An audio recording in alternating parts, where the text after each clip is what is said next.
أعوذ بالله من الشيطان الرجيم بسم الله الرحمن الرحيم الحمد لله رب العالمين نحمده ونستعينه ونستهديه ونستغفره ونعوذ بالله من شرور أنفسنا ومن سيئات أعمالنا من يهد الله فلا مضل له ومن يضلل فلا هادي له أشهد أن لا إله إلا الله وأن محمدا عبده ورسوله وصفي من خلقه وحبيبه صلاة وسلاما دائمين متلازمين وعلى آله وصحبه أجمعين رب اشرح لي صدري ويسر لي أمري واحلل عقدة من لساني يفقه قولي ربنا افتح بيننا قومنا بالحق وأنت خير الفاتحين اللهم فقنا في الدين وعلمنا التأويل واهدنا إلى صراطك المستقيم. Alhamdulillah, bersyukur kita kepada Allah Subhanahu wa taala pada malam ini masih lagi dapat kita bersua kembali untuk kita meneruskan lagi pengajian kita daripada huraian tafsir juzuk amma serta huraian pada surah yang seterusnya, iaitu pada surah An-Nas. أعوذ بالله من الشيطان الرجيم إذا جاء نصر الله والفتح ورأيت الناس يدخلون في دين الله أفواجا فسبح بحمد ربك واستغفر إنه كان توابا. Dan apabila telah datang pertolongan Allah Subhanahu wa taala dan kemenangan, dan kamu melihat manusia masuk agama Allah Ta'ala dengan berbondong-bondong, maka bertasbihlah kamu dengan memuji Tuhanmu dan mohonlah ampun kepadanya. Sesungguhnya dia adalah maha penerima taubat. Sidang pendengar yang dirahmati oleh Allah Subhanahu wa Ta'ala, seterusnya kita masuk pada surah yang ke-110 daripada susunan ayat-ayat surah-surah Al-Quran, iaitu disebut sebagai surah An-Nas. An-Nas adalah dengan maksud pertolongan daripada Allah Subhanahu wa taala. Dan surah An-Nas adalah termasuk di dalam surah Madaniyah. Surah Madaniyah adalah surah yang diturunkan di Madinah Al-Munawwarah selepas daripada hijrah Nabi sallallahu alaihi wasallam. Sebagaimana yang telah kita nyatakan dalam pengajian sebelum ini, surah Madaniyah adalah surah-surah yang berkait dengan hukum hakam, berkait dengan syariat Allah Subhanahu wa taala, berkait dengan hukum-hukum syariat yang diturunkan kepada Nabi kita Nabi Muhammad sallallahu alaihi wasallam. Maka surah An-Nas adalah di antara surah-surah yang terakhir yang diturunkan bagi menyempurnakan melengkapkan 30 juzuk Al-Quran, berdasarkan daripada riwayat Ibnu Abbas, iaitu Abdullah Ibnu Abbas, sepupu Nabi sallallahu alaihi wasallam, ketika mana riwayat daripada Abdullah bin Utbah, dia berkata bahawa Ibnu Abbas pernah berkata kepadaku. Ibnu Abbas ni sebagaimana yang kita sedia maklum adalah di kalangan fuqaha sahabah, di kalangan sahabat-sahabat yang faqih, yang alim di dalam ilmu tafsir, kerana mendapat keberkatan daripada doa Nabi sallallahu alaihi wasallam sewaktu kecil, ketika mana Abdullah Ibnu Abbas dilahirkan dan kemudian ibunya membawa Abdullah Ibnu Abbas bertemu dengan Nabi sallallahu alaihi wasallam. Dan Nabi mendoakan dengan doa yang masyhur, Allahumma allimhu ta'wil wal hikmah. Ya Allah, ya Tuhanku, ajarkanlah dia, berikanlah kepada ilmu ta'wil. Ilmu ta'wil ay ilmu tafsir, dan juga ilmu hikmah, kebijaksanaan. Berkat daripada doa Nabi sallallahu alaihi wasallam itu menjadikan Abdullah Ibn Abbas di antara ulama mufassir, di antara ulama-ulama yang faqih dalam menafsir ayat-ayat Al-Quran sewaktu di usia muda. Kerana alimnya Abdullah Ibn Abbas ini pandai menafsir Al-Quran ketika waktu muda. Sebab itu disebut Abdullah ibn Abbas termasuk di kalangan golongan abadilah, iaitu Abdullah yang alim, kerana mereka ni belajar mendapat didikan langsung daripada Nabi SAW. Jadi mengikut Abdullah bin Utbah, dia mengatakan bahawa dia berkata, Ibnu Abbas pernah berkata kepadaku, wahai Ibnu Utbah, apakah engkau tahu surah yang akhir yang diturunkan daripada Al-Quran? Jadi makna dia tanya kepada Abdullah ibn Abbas, tahu tak surah apa yang terakhir yang turun, yang diturunkan? Kemudian Ibn Abbas kata, ya, iaitu surah Iza Jaa Nasrullahi wal Fath. Maka Abdullah ibn Abbas pun kata, ya, engkau adalah benar. Menunjukkan bahawa riwayat ini menyatakan bahawa surah An-Nas adalah di antara surah yang akhir sekali diturunkan, ketika mana disebut dalam riwayat Al-Baihaqi bahawa surah An-Nas ini, Iza Jaa Nasrullahi wal Fath, turun kepada Rasulullah sallallahu alaihi wasallam di pertengahan hari-hari tasyrik. Hari-hari tasyrik, sebagaimana kita sedia maklum, hari tasyrik iaitu hari yang ke-11, hari yang ke-12 dan hari yang ke-13. Sehingga beliau mengetahui bahawa ia merupakan surah yang terakhir. Nak khabar bahawa surah An-Nas ni turun pada hari tasyrik, ketika mana Rasulullah sallallahu alaihi wasallam berdiri untuk berkhutbah ketika mana peristiwa Hajjatul Wida'.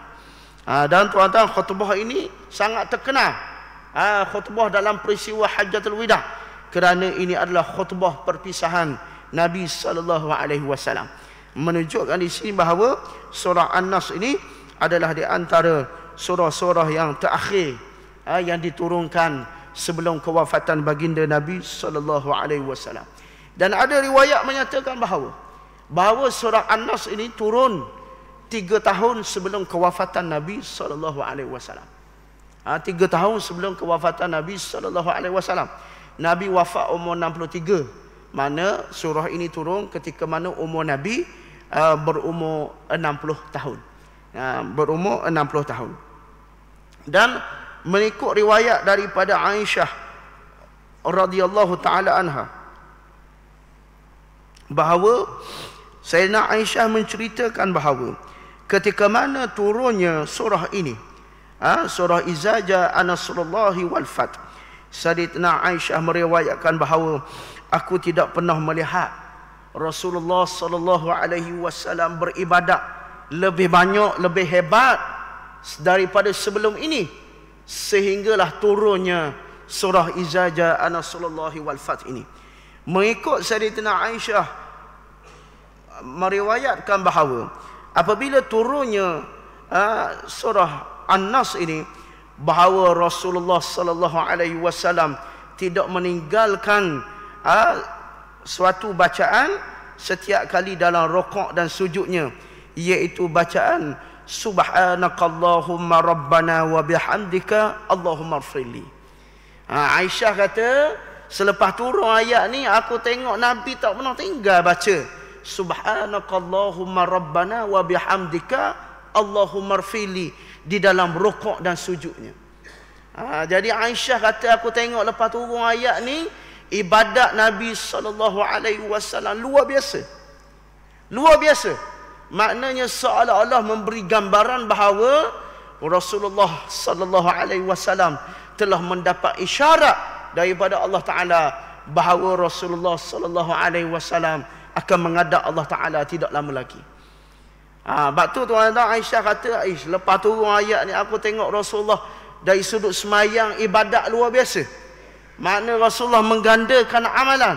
Dan salah satu disebut dalam riwayat yang sahih daripada Imam Bukhari bahawa Rasulullah tak pernah tinggal semenjak masuk umur 60 tahun. Kita kata tadi Rasulullah wafat umur 63. Ayat ni turun 3 tahun sebelum kewafatan Nabi. Jadi umur Nabi 60. Tuan-tuan, umur Nabi 60 tahun, Nabi mempergiatkan persiapan untuk bertemu dengan Allah Ta'ala. Tuan-tuan muslimin muslimat sedang pendengar yang dirahmati oleh Allah Ta'ala. Kalau hari ni enggak, kita dapat relate dengan umur 60 sebagai umur pencen lah. Nampak?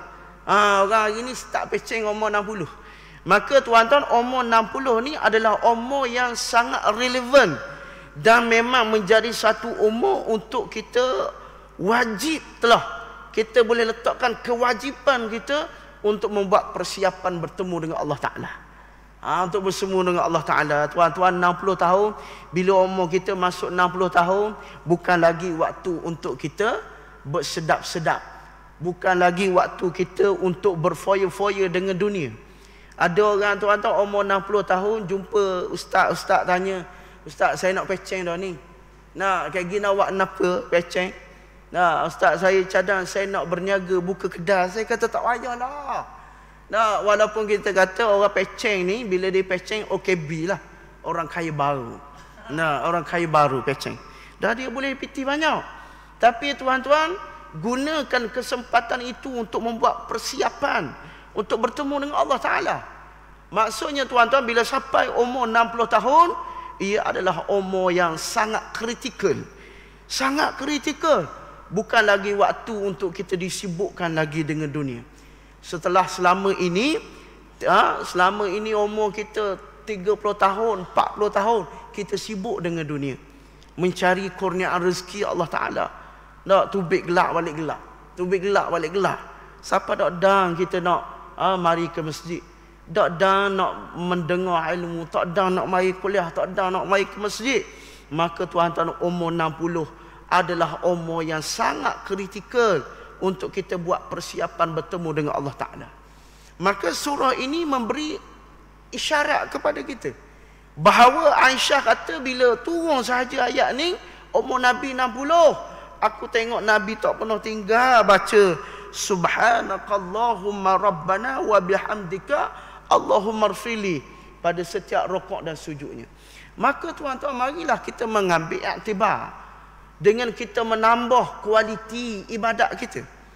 Tuan-tuan, kalau hari ni kita semayang, tuan-tuan, kita tak boleh dah semayang macam mana kita semayang umur 20-an dulu. Semayang macam kita zaman muda-muda dulu.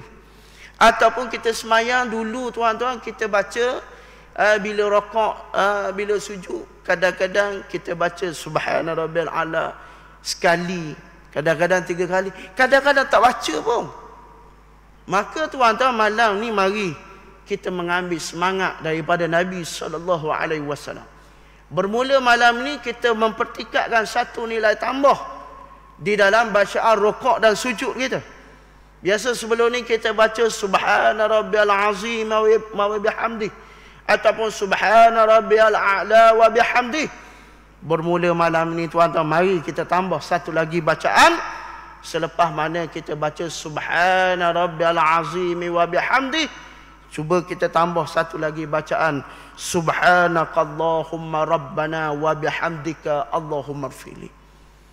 Dan kalau kita membaca lagi riwayat hadis, di sana disebut banyak lagi bacaan-bacaan yang boleh kita baca di dalam rukuk dan sujud. Selain daripada bacaan yang biasa kita baca, Subhana Rabbiyal A'la wa bihamdih, disebut dalam riwayat yang lain boleh tambah Subuhun Qudusun Rabbul Malaikat Warruh. Kemudian baca ini Subhanakallahumma Rabbana wa bihamdika Allahumma rfili. Ada lagi riwayat yang lain menyebut Nabi menambah lagi bacaan Allahumma la mani'a lima a'taita wa la mu'tiya lima mana'ta sampai habis. Maka tuan-tuan, ini nilai tambah yang dianjur oleh Nabi SAW. Ada pula kata, "Ustaz dah ingatlah, Ustaz sebut tadi." Nah, kalau tak ingat pun tuan-tuan, disebut juga dalam riwayat bahawa bila kita baca tasbih Subhana Rabbiyal A'la wa bihamdih ataupun Subhana Rabbiyal Azim wa bihamdih, kita boleh memperbanyakkan lagi bacaan. Disebut dalam riwayat sehingga 3 kali, sehingga 5 kali, sehingga 7 kali. Nah, mana kalau kita tak ingat doa-doa lain tadi, maka kita boleh baca Subhana Rabbiyal A'la wa bihamdih 7 kali. Nampak? Ini menunjukkan bahawa bahawa Rasulullah sallallahu alaihi wasallam mempergiatkan amal soleh, ketaatan, bukan sahaja menambahkan ibadah tetapi meningkatkan kualiti ibadah. Kualiti ibadah. Sebab tu kita nak tuan-tuan, semakin meningkatnya umur kita. Hari ini umur kita sedang membilang nombor-nombor yang semakin meningkat. Yang apa yang kita bilang itu tuan-tuan, sebenarnya itu yang telah habis. Kita kata, haji berapa dah umur? Oh, saya umur 40 dah. Haji umur berapa? 50. Ustaz umur berapa? Ustaz umur 40. Kita sebut dan kita berbilang pada perkara yang sudah tidak ada. Mana umur kita 40 tu tuan-tuan, maksudnya 40 tu yang telah habis. Kita bercakap yang telah habis, yang telah tiada. Yang ada, tak tahu ada berapa. Jarang kita berbicara perkara yang masih kita ada. Biasa kita bercakap apa yang telah kita tidak ada. Maka tuan-tuan, maka di situlah surah ini memberi pengajaran yang besar pada kita. Untuk kita membuat persiapan bertemu dengan Allah Subhanahu wa taala. Mengikut riwayat Ibnu Abbas daripada riwayat Imam Bukhari, bahawa Ibnu Abbas pernah menceritakan bahawa Sayyidina Umar bin Khattab radhiyallahu taala anhu pernah memasukkan diri aku ke dalam perkumpulan orang-orang tua daripada ahli Badar. Maknanya masuk perkumpulan orang-orang syekh, orang-orang tua di kalangan ahli Badar. Ada beberapa orang di antara mereka yang merasakan keberatan. Maka orang tua ni berasa, mana ni Sayyidina Umar bawa budak-budak masuk dalam majlis kita ni, majlis orang tua. Kayak gini budak-budak masuk kan, susahlah dia buat bising, dia main, dia berlari, naik mimbar, buat kucar tu kucar ni. Memang tuan-tuan, kadang-kadang ada setengah di kalangan masyarakat kita berasa takut dan bimbang nak bawa anak-anak mai ke masjid, betul tak? Nak bawa anak mai masjid bimbang, kayak gini kan bising kan. Kayak gini kan dia melompat kan naik atas mimbar kan. Tuan-tuan, memang memang budak-budak dia akan bising, dia akan berlari. Itu normal.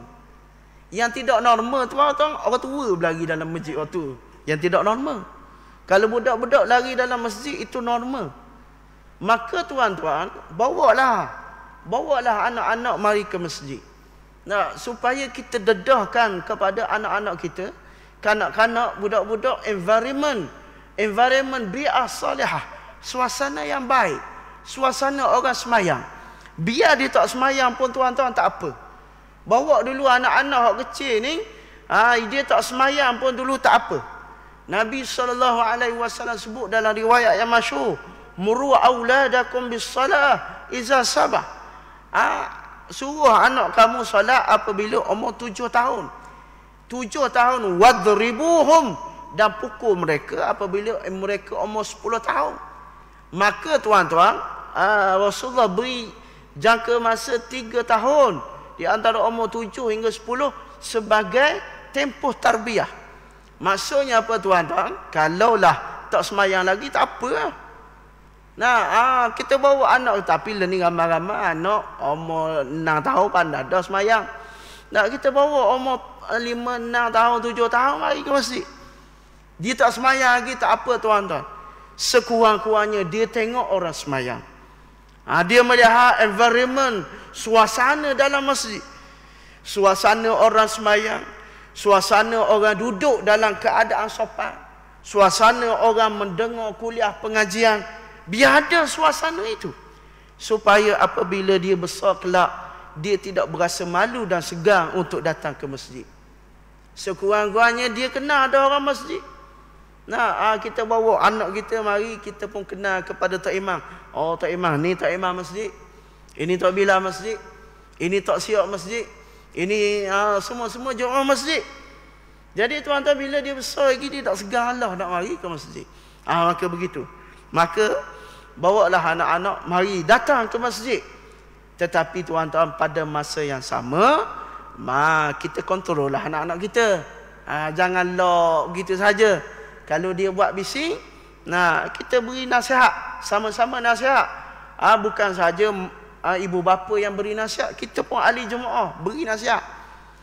Kita kata jangan bising, ini masjid, nak tempat semayang. Cakap molek. Jangan kita ni marah. Nampak orang anak-anak berlari, kita pun gedebong atas belakang. Jangan. Kita khabar molek. Tuan-tuan, anak ni kalau cakap molek, dia boleh dengar insya-Allah. Kalau mari berdebok lalu atas belakang, jawapannya dia tengok, dia cerlau muka haji tu. Lepas tu dia marah. Nampak dia akan ingat. Begitu. Jadi bahawa Sayyidina Umar bawa Ibnu Abbas. Pada masa tu Ibnu Abbas masih lagi kecil. Kemudian orang tua di kalangan mereka pun berkata, mengapa bawa Ibnu Abbas masuk dalam majlis kita? Kaki dia akan membawa susah kepada kita. Kemudian Sayyidina Umar berkata, sesungguhnya dia termasuk di kalangan orang-orang yang kalian semua telah kenal. Kamu tahu tak siapakah ini? Ini adalah Abdullah ibnu Abbas. Bahawa Abdullah ibnu Abbas yang mahir di dalam ilmu tafsir. Kemudian Sayyidina Umar pun berkata kepada orang-orang tua di kalangan yang berada dalam majlis itu. Dia kata, fassir hazil ayah. Ma ra'yukum? Apa pendapat kamu berkenaan dengan ayat yang baru diturunkan, iza jaa nasrullahi wal fath? Maka mereka pun mengatakan bahawa ayat ini memberi perintah, memberi faham kepada kita bahawa kita diperintahkan untuk memanjatkan pujian kepada Allah Ta'ala dan memohon keampunan kerana Allah Ta'ala telah memberi pertolongan dan kemenangan kepada kita.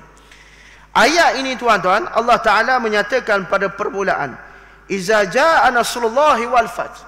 Apabila telah datang pertolongan Allah Ta'ala dan kemenangan, iaitu kemenangan di sini para ulama menafsirkan adalah kemenangan dengan peristiwa Fathul Makkah, iaitu apabila Rasulullah sallallahu alaihi wasallam berjaya membebaskan kota Mekah, berjaya menakluk kota Mekah, maka tuan-tuan itu adalah kemenangan kepada Nabi sallallahu alaihi wasallam dan kemenangan kepada agama Islam.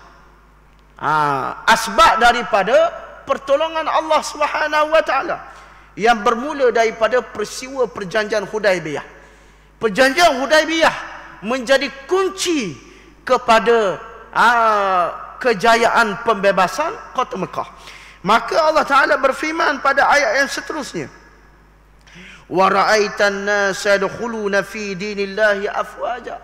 Nescaya kamu akan melihat orang ramai berbondong-bondong masuk ke dalam agama Islam. Bila mana Islam telah menang, Islam telah memerintah, maka kamu akan lihat bahawa orang ramai semuanya pakak masuk dalam agama Islam. Dan kita melihat perkara ini ketika mana Rasulullah sallallahu alaihi wasallam berjaya masuk ke dalam kota Mekah. Perkara yang pertama yang dilakukan oleh Nabi sallallahu alaihi wasallam adalah Nabi menghancurkan semua patung-patung berhala yang ada di sekeliling Kaabah dan di dalam Kaabah. Ini perkara yang pertama yang dilakukan oleh Nabi apabila Nabi berjaya menakluk kota Mekah. Dihancurkan semua berhala-berhala yang ada di sekeliling dan juga di dalam Kaabah. Dan kemudian selepas daripada itu Nabi pun berucap dengan satu ucapan yang masyhur. Nabi pun memanggil semua orang Mekah ketika mana saat itu semua orang Mekah bersembunyi. Ketika mana Rasulullah dan para sahabat nak masuk dalam kota Mekah, Rasulullah telah isytihar dulu. Man dakhala baitahu fahuwa amin. Man dakhala masjidil haram fahuwa amin. Man dakhala baitu Abu Sufyan fahuwa amin. Siapa masuk dalam rumah dia, dia aman selamat. Siapa masuk dalam Masjidil Haram, dia aman selamat. Dan siapa yang masuk ke dalam rumah Abu Sufyan, dia aman selamat. Menyebabkan pada masa itu semua orang Mekah masuk bersembunyi dalam rumah, tak berani nak keluar. Tak berani nak keluar. Kerana apa? Kerana takut bahawa hari ini Rasulullah telah berjaya menakluk kota Mekah. Jadi semua orang masuk bersembunyi dalam rumah masing-masing, menyebabkan Rasulullah sallallahu alaihi wasallam dan tentera Islam yang lain dapat menakluk kota Mekah dengan begitu mudah. Mengikut riwayat tuan-tuan bahawa hanya satu pintu sahaja yang berlaku pergelutan. Rasulullah dan para sahabat masuk ke Mekah melalui 4 penjuru. Melalui 4 penjuru. Semua penjuru-penjuru yang dimasuki ini langsung tidak mendapat tentangan kecuali satu pintu yang dipimpin oleh Khalid Al-Walid.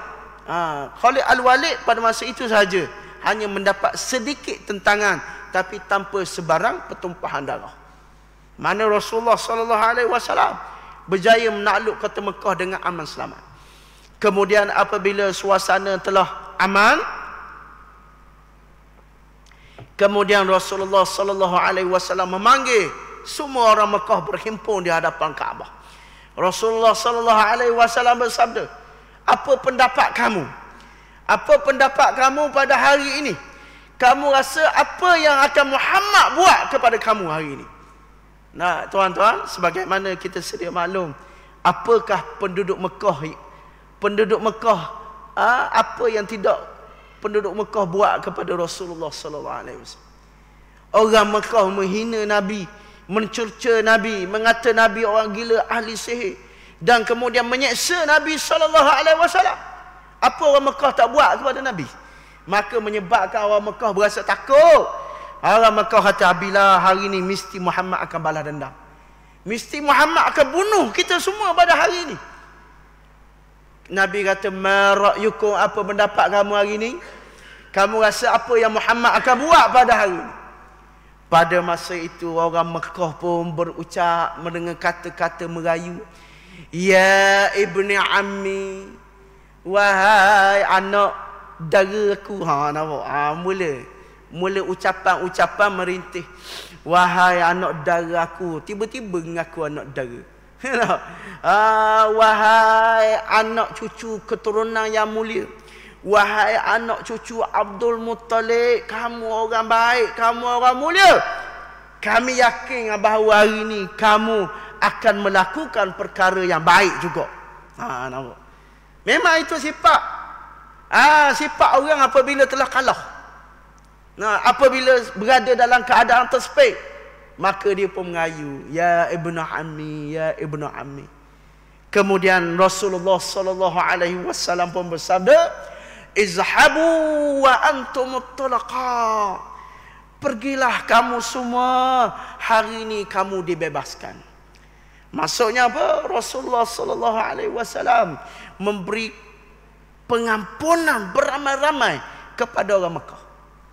Dan asbab hikmahnya Nabi beri pengampunan ramai-ramai kepada orang Mekah ni, maka wara'aitan nas yadkhuluna fi dinillahi afwaja. Kamu lihat orang ramai berbondong-bondong masuk agama Islam. Dengan sebab Rasulullah beri pengampunan tadi beramai-ramai, akhirnya orang Mekah pun tertarik hati, akhirnya semua memeluk agama Islam. Itu dia. Itu masuk wara'aitana yadkhuluna fi dinillahi afwaja. Maka kembali kepada kisah Sayyidina Umar bawa Ibnu Abbas tadi. Jadi orang tua-tua kata ayat ni Allah Taala nak khabar bahawa Allah Taala beri kemenangan. Allah beri pertolongan, kemenangan kepada Islam. Dan bila Allah Taala beri kemenangan kepada Islam, nescaya orang ramai pun akan memeluk agama Islam. Kemudian Sayyidina Umar pun berkata kepada Ibnu Abbas, "Ya Ibnu Abbas, fassir hadhil ayat." Wahai Ibnu Abbas, cuba pula kamu tafsir ayat ni. Kemudian Ibnu Abbas pun menafsir bahawa ayat ini menunjukkan kepada kita bahawa itulah ajal Rasulullah sallallahu alaihi wasallam yang dia beritahukan kepada beliau. Maksudnya apa? Ibnu Abbas kata ayat ni tafsiran dia bahawa Rasulullah sallallahu alaihi wasallam akan wafat tidak lama lagi. Rasulullah akan menghadap Allah Ta'ala tidak berapa lama lagi. Kemudian para sahabat pun bertanya, kenapa kamu tafsir begitu, wahai Ibnu Abbas? Sedangkan tuan-tuan, kita tengok dalam ayat surah An-Nas ni, tak ada sepatah pun perkataan yang menunjukkan bahawa Rasulullah akan wafat. Nah, itu ni kita panggil tafsir di luar konteks ayat. Kalau tafsir orang-orang tua tadi, tafsir berdasarkan literal ayat. Maksudnya tafsir berdasarkan zahir ayat. Tapi tafsir Ibnu Abbas adalah tafsir di luar konteks ayat. Bila ditanya kenapa kamu tafsir macam itu, Ibnu Abbas pun berkata, nah, ayat ini menunjukkan bahawa kemenangan Islam. Islam menang. Apabila Islam telah menang, syariat telah dilaksanakan, undang-undang Allah Ta'ala telah didaulatkan, maka selesailah tugas kenabian. Nah, maka selesai tugas kenabian. Semua ajaran-ajaran Allah Ta'ala telah disampaikan. Agama Islam telah berjaya didaulatkan. Maka apabila selesai segala tugas kenabian, maka tibalah masanya untuk Rasulullah sallallahu alaihi wasallam kembali ke hadrat Allah Subhanahu wa taala. Maka itu tafsiran Abdullah ibn Abbas. Dan memang benar sebagaimana kita sebut asbabun nuzul tadi, sebab kepada turun ayat ini adalah di antara ayat surah yang terakhir yang diturunkan sebelum kewafatan Rasulullah sallallahu alaihi wasallam. Fasabbih bihamdi rabbika wastaghfir. Maka bertasbihlah dengan memuji Rabb, memuji Tuhan kamu, fastaghfiruh, dan beristighfarlah, minta ampunlah kepadanya. Innahu kana tawwaba, sesungguhnya dia yakni Allah adalah Tuhan yang Maha penerima taubat. Kemudian ayat ini menyatakan kepada kita bahawa hendaklah kita memanjatkan pujian kepada Allah, bersyukur kepada Allah Ta'ala dengan bertasbih dan juga memohon keampunan kepada Allah Ta'ala atas nikmat kurniaan. Allah Ta'ala memberi kemenangan, Allah Ta'ala memberi pertolongan kepada tentera Islam. Dan disebut tuan-tuan bahawa tafsiran yang disebutkan lagi bahawa ditetapkan bahawa satu syahid, iaitu dari solat Nabi sallallahu alaihi wasallam ketika mana berlakunya pembebasan kota Mekah pada pagi hari. Nah, kota Mekah berjaya ditawan pada pagi, waktu pagi hari. Selepas itu bila Rasulullah berjaya menakluk kota Mekah, kemudian Nabi sallallahu alaihi wasallam solat sebanyak 8 rakaat. Mana lepas berjaya tawan tu Rasulullah semayang 8 rakaat. Ada riwayat menyatakan bahawa solat yang Nabi semayang itu 8 rakaat itu adalah solat duha. Solat duha yang mana sebagaimana kita sedia maklum, solat duha didirikan pada awal pagi. Kemudian di sini ada perbahasan jugalah. Walaupun di sana ada ulama menyatakan bahawa bagaimana di solat duha, sedangkan ketika itu Rasulullah dan para sahabat dalam keadaan bermusafir. Nah, bermusafir pada masa itu bermusafir daripada Madinah ke Mekah. Nah, dan ada riwayat menyatakan bahawa oleh kerana baginda bermukim di sana sampai akhir bulan Ramadan, hampir mendekati 19 hari, maka beliau mengqasarkan solat dan tidak berpuasa, dan juga diikuti oleh seluruh bala tentera sekitar 10,000 orang. Mana Rasulullah dan para sahabat masuk ke Mekah dengan bilangan sebanyak 10,000 orang, yang mana masuk untuk membebaskan kota Mekah. Jadi tuan-tuan, maksud tadi fasabbih bihamdi rabbika wastaghfir, iaitu bertasbih, memuji Allah Ta'ala dan beristighfar, adalah dengan salah satunya adalah dengan melakukan solat. Nah, melakukan solat sebagai tanda syukur kepada Allah Ta'ala. Sebab itu disebut juga dalam surah yang lain yang mana kita akan baca selepas daripada ini, surah Al-Kautsar. Inna a'tainakal kautsar fasalli li rabbika wanhar. Wahai Muhammad, sesungguhnya sesungguhnya kami telah beri kepada kamu wahai Muhammad Al-Kautsar, nikmat yang banyak. Makna tuan-tuan Allah Taala beri kepada Nabi nikmat yang banyak. Walaupun ayat itu turun kepada Nabi, tapi iktibar pengajarannya adalah kepada kita.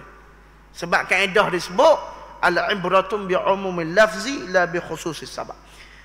Ibrah pengajaran itu bukan sebab yang khusus, tetapi pengajaran itu umum kepada semua.